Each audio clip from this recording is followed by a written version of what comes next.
Убеждение, он никогда не был весел. Нурулла Алиев. Вот лично мое мнение. Он и сегодня не сделал этот вес. Так нельзя подводить болельщиков, так нельзя подводить соперников и организацию. Я думаю, это его последний год. Я бы не хотел бы видеть вообще в организации больше, кто нарушает дисциплину. Вы же знаете мои требования. Я один раз могу предупредить, второй раз оштрафовать, а третьего раза не будет. Как вы считаете, ситуация, когда боец идет на коротком уведомлении, я сейчас говорю про бразильца, который взял, вышел, это вообще красит ММА для публики? Мы еще в самолете летели, и Александром Загорским, моим товарищам, говорили о том, что я сказал ему, он не сделает вес. На что улыбнулся, ну откуда вы знаете. Ну, это было 3 раза, может быть, и 4-й раз. Поэтому у нас более известные, более мотивированные и более яркие 2 бойца, бразилец и Гачинов.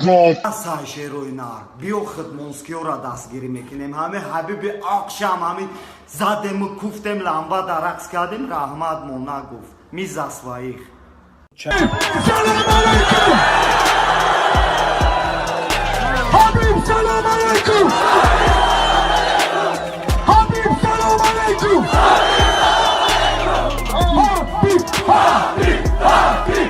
С кем бы ты хотел провести свой бой? С Хабибом или с Макгрегором?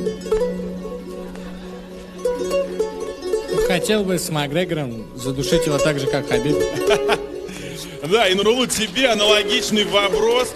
Кого бы из этих именитых соперников хотел бы видеть в октагоне ты в борьбе за пояс чемпиона? Никого.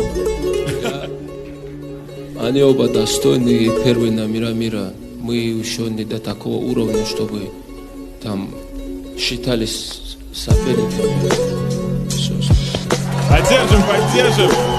Сегодня впервые в Тольятти пресс-конференция такого уровня.